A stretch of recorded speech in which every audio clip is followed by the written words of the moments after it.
Assalomu alaykum azizlar. Bugun sizlarga burun qonashi sabablari va davolash to'g'risida qisqacha ma'lumot berishga qaror qildik. Burun qonashi epitaksis deyiladi. Fan tilida turli sabablarga ko'ra yuzaga kelishi mumkin deyiladi. Ularning ikkita asosiy sababi ikkita guruhga ajratiladi. Xo'p, mahalliy burun sohasi bilan bog'liq, ya'ni joyli sabablar deyapti. O'sha burun sohasini o'zi bilan bog'liq muammolar va umumiy odam organizmining umumiy sistemali tizimi bilan bog'liq muammolar burun qonashiga sabab bo'lar ekan. Demak, mahalliy va umumiy guruhlarga bo'lib olamiz burun qonashining sabablarini. Xo'p, mahalliy sabablarni ko'rib chiqamiz. Birinchi, burunning ichidagi muammolar. Xo'p, burun shilliq qabatining qurishi. Bilamiz, burun shilliq qabati o'zidan suyuqlik ajratib turadi. Bu suyuqlik burunning kasalliklari, masalan, rinit, grippda ko'proq tashqariga suyuqlik ajratadi burun ichki shilliq qabatidan. O'sha shilliq qabatining qurishi. Xo'p, quruq ob-havo bo'lsa, o'sha namlikning pastligi, xo'p, namlik yuqori ham bo'lishi mumkin quruq ob-havoda, konditsioner yoki qish faslida isitish tizimi tufayli. Xo'p, bunda bu suv bug'lanib ketib qoladi. Suv bug'langanligi evaziga o'sha quruq havo deyapti. Havoda o'sha suv bug'larining miqdori oshib ketadi. Ya'ni shu burun shilliq qavatidagi suyuqlik bug'lanib chiqib ketadi. Xo'p, burun jarohati, tabiiy hamma tushunadi buni, burundagi jarohatlar. Burunda urilib ketishi yoki burun turtilib ketishi yoki bir kelishmovchiliklarda burunga shikast yetishi mumkin. Burunni qattiq ishqalash, ya'ni o'sha burunning ichki qismlarida, nerv tolalarida, sezgi tolalarida, burunda ichki tomonida qichishishlar bo'lgan paytda yosh bolalar ayniqsa burunni ko'p qashib qo'yadi yoki burunni ko'p o'sha ishqalab yuborgan evaziga ichki tomondagi qon tomirlariga zarar yetib qonashi mumkin. Ichkarida shikastlanish ro'y beradi. Xo'p, burundagi infeksiyalar, gripp bo'lishi yuqorida aytdik, shamollash, sinusit va boshqa kasalliklar burun ichki shilliq qavatini nozik qilib qo'yadi. Shuning evaziga o'sha tomirlardagi bosim oshishi mumkin yoki tomirlar shikastlanishga moyil bo'lib qoladi. Shuning uchun burun qonaydi. Allergiyalar. Allergik rinit asosan o'sha burun shilliq qavatini ta'sirlab qonishga sabab bo'lishi mumkin. Allergik rinit kasalligi sabab bo'ladi deb ko'rsatilgan bu yerda. Burundagi poliplar va o'smalar. Bu ham asosiy sabablardan biri. Polip degani u burundagi hosilalar. Ya'ni bu bo'lishi mumkin, kista bo'lishi mumkin burundagi turli xil konsistensiyaga ega, yumshoq, qattiq, yumaloq shakldagi, bundan tashqari o'simtalar, xavfli o'smalar o'sha burunda ichki tomonidagi arteriya, vena yoki kapillyar qon tomirlari bo'ladi. O'sha qon tomirlarini zararlab qon oqishiga sabab bo'lishi mumkin. Umumiy sabablarga keladigan bo'lsak, odam organizmining umumiy, ya'ni burunga bog'liq bo'lmagan, masalan, qon bosimining ko'tarilishi burunga bog'liq emas. Bu yurak, qon tomir sistemasiga bog'liq. Qon bosimi ko'tarilgan paytda burundagi mayda tomirlar yorilishi mumkin. Ya'ni qon tomiri devoriga qonni berayotgan bosim oshib ketadi. Tasavvur qiling, bir turba bor. O'sha turba burunda joylashgan. Qo'polroq tushuntirishga harakat qilyapman. O'sha burunda joylashgan o'sha turba yorilib ketadi juda katta bosimda. Xuddi shunday qon bosimi ko'tarilgan paytda, masalan 180-200 ga chiqib ketgan paytda shu burundagi tomirlarga qon kelishi mumkin. Xo'p, qon ivishining buzilishi. Xo'p, gemofiliya yoki leykemiya yoki qonni suyultiruvchi dori vositalar ta'sirida. Gemofiliyada qonni ivimaslik kasalligi, ivishining juda sustligi kasalligi. Gemofiliya. Xo'p, gemofiliyada shu qon burundan bir qon oqqandan keyin qon to'xtamaydi. Uni to'xtatib bo'lish juda qiyin. Yoki qon suyulib ketib qolishi mumkin. Aytyapti, qonni suyultiruvchi mahsulotlar, to'g'riroq dorilar qabul qilganimizda qonning suyuq qismi yoki shakl elementlari shu qon tomir devoridan o'tib ketib qoladi. Bilamiz, qon tomir devori xuddi elakka o'xshab joylashgan. Elakda keraklanishsa o'tadi, keraklanishsa o'tmaydi.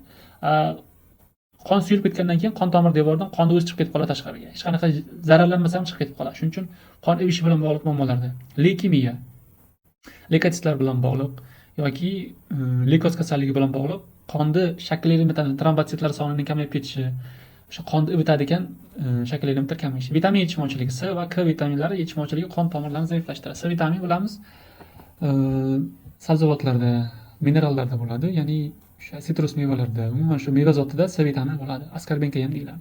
K vitamini u haqiqiy qonni ivituvchi shu gormon yoki vitamin K ham deyiladi. Vitamin K bu vikasol, qonni ivituvchi vitamin hisoblanadi. Shularning yetishmovchiligi.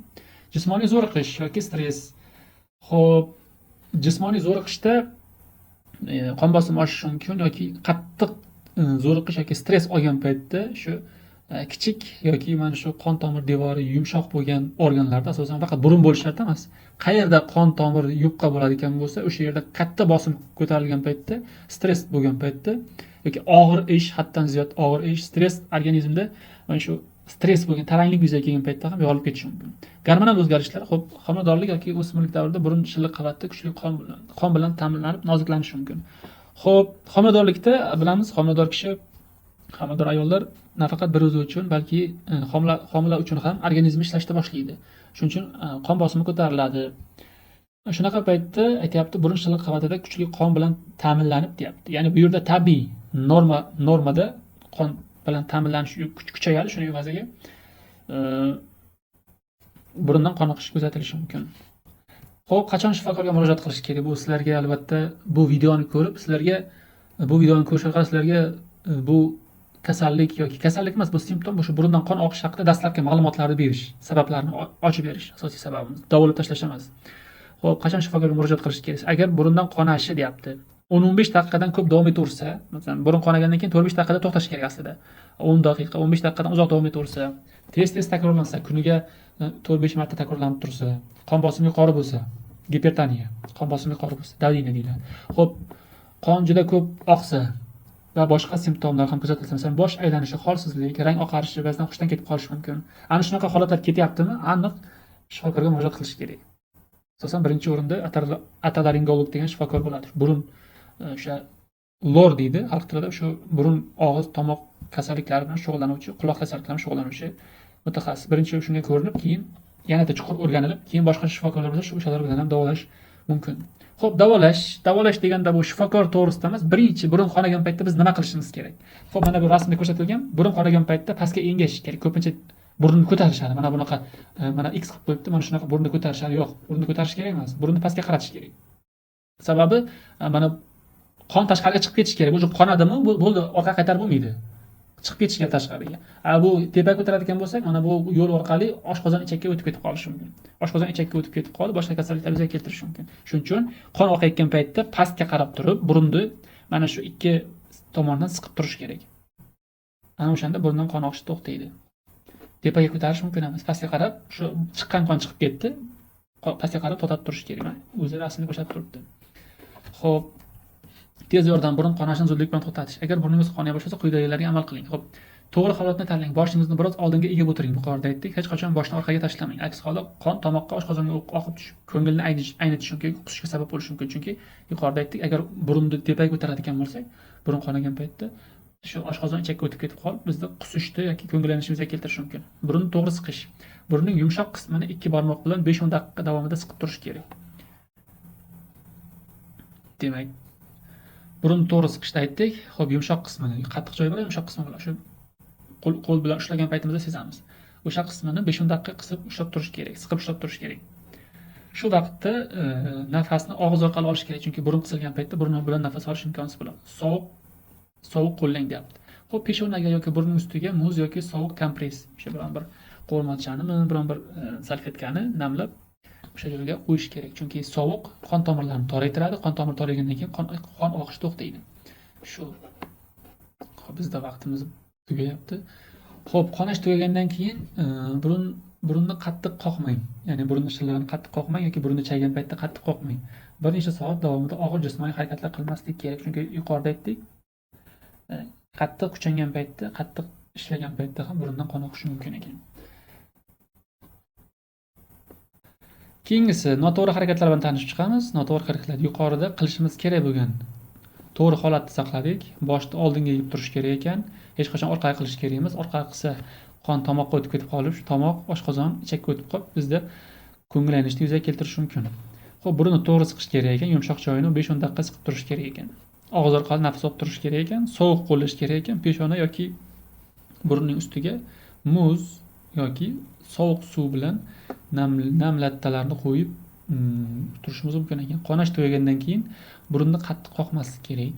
Chunki o'sha yerda qon ivigan bo'ladi. Qattiq qoqgan paytimizda ivigan qon yana ochilib ketishi mumkin. Bir necha soat davomida og'ir jismoniy harakatlar qilmaslik kerak. Zo'riqish mumkin emas. Xo'p, noto'g'ri harakatlar bilan tanishamiz. Boshni orqaga tashlash qon tomoqqa tushib qusishga sabab bo'lishi mumkin. Mana yana ko'rib chiqyapmiz. Boshida hech qachon orqaga qilish kerak emas. Burunni paxta yoki mato bilan yopish. Bu keyinchalik qon ketishini kuchaytirishi mumkin. Chunki paxta bilan mato o'sha tiqib qo'ygan paytimizda, o'sha kompress qilib tiqib qo'ygan paytimizda burundan qon ketayotgan paytda o'sha qon tomiriga bevosita paxta bilan mato tegib turadi. Lekin bir shu doimiy turolmaydi-ku, paxta bilan mato doimiy turmaydi. Qachondir olib tashlash mumkin. Shu olib tashlagan paytda o'sha bitgan joyni paxta bilan mato ko'chirib ketishi mumkin. Yana qon oqishi davom etadi. Shuning uchun paxta bilan mato tiqilmaydi. O'sha oldinga egamiz boshni oldinga egib, burunning yumshoq qismini siqib 10 daqiqa, 5-10 daqiqa ushlab turib, sovuq muz, sovuq o'sha kompress qo'yishimiz kerak bo'ladi. Qonash to'xtaganidan keyin burunni qattiq qoqish yoki tez-tez tekshirish takroriy qonashga sabab bo'lishi mumkin. Shu qonash to'xtagandan keyin burunga ko'p qarash yoki burunni qon to'xtaganini tekshirib ko'raverish o'sha joyda yana qon ketishiga sabab bo'lar ekan. Xo'p, sababini davolash. Boya qon ketayotgandagi yordam. Mana bu qon ketayotgandagi yordam edi. Qon ketyapti, nima qilish kerak? Mana shu javob bo'ladi. Mana bu qon ketganda. Xo'p, sababini davolash nima? Agar burun qonash tez-tez yuz bersa, uning sababini aniqlash va davolash. Xo'p, burunning quruqligi. Agar burun shilliq qavati quruqlashsa, uning yog'li malhamlar, vazelin, bepanten yoki fiziologik eritmalar bilan namlab turish kerak. Fiziologik eritma nima? Bu fan tilida aytilgan fiziologik bu tuzli suv. Oddiy osh tuzini 0.9% eritmasi. Tuzli suv ekan deb o'sha bir stakanga ko'p tuz qo'shib yuborish yaxshilik olib kelmaydi. Bu navorot burundagi shilliq tuz battar suvni tortib olishi mumkin. 0.9% eritmalar bo'ladi yoki oddiy natriy xlorli o'sha tuzli suvlarni, masalan, turlari ko'p. Dorixonalarda tuzli suvlar bo'ladi o'zini beradigan. O'shalardan namlab turish kerak. Chunki o'sha yerdagi shilliq qavatning suyuqligini ta'minlab turadi. Yoki vazelin, bepanten kabi malhamlarni, mazlarni ham aytadi. Xo'p, gipertoniya, yuqori qon bosimi. Qon bosimi yuqori bo'lsa, uni tartibga solish uchun shifokor tavsiyasiga binoan dori vositalar qabul qilish kerak. Xo'p, endi qon bosimi bor bemorlar ehtiyot bo'lish kerak, albatta. Qon bosimi alohida mavzu. Xo'p, qon bosimini o'sha kontrol qilish kerak, nazoratga olishga to'g'ri keladi. Xo'p, allergiyalar, infeksiyalar. Endi allergiyaning davosi topilmagan. Allergiya bo'lmasliklarini tavsiya qilaman. Allergiyaning davosi topilmagan, lekin allergiyaga chalinish mumkin. Sog'lom odam allergiyaga chalinishi mumkin. Uzoq muddat changli yoki allergen, o'sha allergiya keltirib chiqaruvchi mahsulotni ko'p iste'mol qilsa, dorimi, mahsulotmi, mevami, changmi, har qanday narsa bo'lishi mumkin. Shunaqa muhitda ko'p qolib ketadigan bo'lsa, allergiyaga chalinishi mumkin. Asosan burun bo'shlig'i, shilliq qavati bilan bog'liq. Burun infeksiyalari sababli qonasa, shifokor maxsus dorilar, masalan, antigistamin degani o'sha allergiyaga qarshi vositalar, burunni yuvish eritmalari tavsiya qilinadi. Xo'p, qon ivishining buzilishi. Endi bu jiddiyroq muammo. Qon ivishining buzilishi. Agar burun qonashining sababi qonni suyultiruvchi dorilar, masalan, aspirin. Aspirin bilamiz, o'zi umuman ming dardga davo, xalq tilida hamma aspirin ichish mumkin. Aspirin qonni suyultiradi. Qonni to'g'ri tushunayotgan bo'lsa, qonni suyultiradi. Ya'ni qonni ivishini oldin olib qo'yadi. Ya'ni ivishini buzib qo'yadi. Shuning uchun aspirinni ehtiyot bo'lib qabul qilish kerak. Agar burni qonab yurgan odam aspirin iste'mol qilmasligi kerak. Boshqa narsa iste'mol qilsin joyiga. Yoki qon ivishining buzilishi bo'lsa, shifokor maxsus davolash rejimini belgilaydi. U buyoqi shifoxonada davom etadigan. Hozir biz shifoxonagacha mana shu videoni ko'rib turgan bo'lsalar, shifoxonagacha sizlarga davolash to'g'risida ma'lumot beryapman. Burundagi poliplar yoki o'smalar, endi bu albatta dorixona shifoxona bilan bog'liq. Polip yoki o'sma bo'lsa, shifokor jarrohlik yo'li bilan olib tashlash kerak. Xo'p, burundagi o'smalar o'zi bilsalaring, o'sha bilasizlarmi bilmaysizlarmi aytaman. Qaysi organda o'sma bo'ladigan bo'lsa, o'sha organdan qon ketish xavfi yuqori bo'ladi. Chunki o'sha organ qon bilan ko'p ta'minlanadi. Chunki o'smalar ham o'ziga ko'p arteriyani, o'sha qonni ko'p talab qiladi va o'sma o'sib borgan sayin o'sha arteriyani o'sha siqib yoki arteriya, nafaqat arteriya, veno bo'lishi mumkin, kapillyar bo'lishi mumkin, kichik qon tomirlar. O'shani qachondir tasavvur qilinglar, bir ko'chat deylik, ko'chat daraxt deylik, ko'chat daraxti ustidan qanaqadir turba o'tkazilgan. O'sha daraxt borgan sari kattalashgan sari turbani siqib boradi, to'g'rimi? Borib shu turba yorilishiga olib keladi. Xuddi shunday burundagi o'smalar ham burun qonashiga sabab bo'ladi. Polip yoki qanaqadir bosib ko'rgan paytlarida nimadir shu odamga notanish narsani sezdilaringmi? Ya'ni notanish jism hissini sezdilaringmi burunda ushlab ko'rgan paytda? Albatta shifokorga murojaat qilish kerak. Bu sizlarga hozir umumiy YouTube'da tushuncha berishga harakat qilyapman. Oldini olish, profilaktika. Xo'p, nima qilish kerak? Tasavvur qilinglar, sizlarda hech kimda burun qonamayapti. Burun qonamasin ham. Burun qonashini oldini olish uchun, o'sha qonamaslikka sabab bo'lish uchun nima qilish kerak? Burunni quruqlikdan saqlash uchun xonada namlik yetarli darajada ushlab turish kerak. Namlikka e'tibor berish kerak. Endi termometrlar ham chiqqan, hozir namlikni o'lchaydi ekan. Hamma xonadonda bo'lmasa ham. Asosiy usuli xonaning qattiq isitib yuborishdan qochish kerak.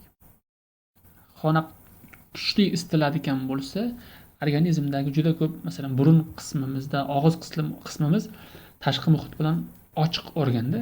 Masalan, ichki organlarimiz yopiq organ-ku, burun bo'shlig'i bilan og'iz. Bu ochiq organlar. Ochiq organlar tashqi muhitga reaksiyasi tez bo'ladi. Shuning uchun o'sha organlarda issiqlikdan, haddan ziyod isib ketishdan yoki haddan ziyod sovib ketishdan saqlanishimiz, o'rta temperaturani saqlashimiz kerak. Chunki suv bug'lanib ketib qoladigan bo'lsa, quruqlashadi. Quruqlashgandan keyin o'sha yerda qon ketish kuchayadi. Xo'p, burunni haddan tashqari qoqmaslik kerak va ichkariga qattiq teginmaslik. Ya'ni ichkarida burun bo'shlig'i ichkarida nozik hisoblanadi. Shuning uchun oddiy burun qismini tekshirmoqchi bo'lsangiz ham qanaqadir usul bilan qonab ketib qolishi mumkin, tut bo'lishi kerak. D toifa vitaminlari. Xo'p, bundan tashqari C va K vitamini yuqorida aytdik, yetarli miqdorda iste'mol qilish kerak. Endi vitamin degan narsa bu inson vitamin bilan tirik. Vita degani hayot degani. Vitamin insonni hayotini ta'minlab beradigan narsa. Vitaminlarni nafaqat burun qonashi bilan bog'liq. A vitamini, B vitaminlari, boshqa vitaminlarni ko'p iste'mol qilish kerak. Burun qonashini asosan C va K vitaminlari misol keltirilgan. Xo'p, gipertoniya va qon ivish muammolari bo'lsa, shifokor maslahatlash kerak. Xo'p, avvalo gipertoniyaga chalinmaslikka, qon ivish bilan muammolar bo'lmaslikka harakat qilish kerak. Agar bo'ladigan bo'lsa, gipertoniyani kardiolog shifokor, qon ivishini gematolog shifokorga ko'rinib davolash kerak. Keyin burundagi muammolar jismoniy faoliyatda to't bo'lish kerak. Ayniqsa og'ir jismoniy mashqlar yoki og'ir narsalarni ko'tarishda, endi qattiq juda nima deydi, yuk tashuvchi kasb egalarida bu kuzatilishi mumkin yoki umrida yuk ko'tarmagan odam qattiq yuk ko'tarib boradigan bo'lsa ham zo'riqish yuzaga kelishi mumkin. Shuni qaytarishimiz kerak. Xo'p, diqqatga, xo'p, burun qonashi tez takrorlansa yoki uzoq davom etsa, otolaringolog shifokorga birinchi o'q murojaat qilish kerak. Otolaringolog bu xalq tilida lor deyiladi. Lor o'zi asosan 4 ta organ: tomoq, burun, og'iz, quloq. Mana shu burun qismi bilan bog'liq muammoni birinchi ko'rib chiqadi. Burunning o'zi bilan bog'liq bo'lsa, o'zi davolaydi. Agar burundan tashqari muammo aytyapman, kardiolog davolashi mumkin yoki bir gematolog davolashi mumkin. Burundan qon oqyaptimi? Demak, qon bilan bog'liq organlar sistemasi, masalan, yurak qon tomir sistemasi, yurakka bog'liq bo'lishi mumkin, gormonalli bo'lishi mumkin, masalan, endokrinolog. O'zi umuman birinchi o'q shu lor shifokorga ko'rinish kerak. Xo'p, qisqacha shu 20 minutga yaqin bo'lib ketdi. Salomat bo'linglar. Kommentariyada yozinglar, qanaqa kasallik yoki qanaqa simptom to'g'risida sizlarga video qilishimizni. Salomat bo'linglar.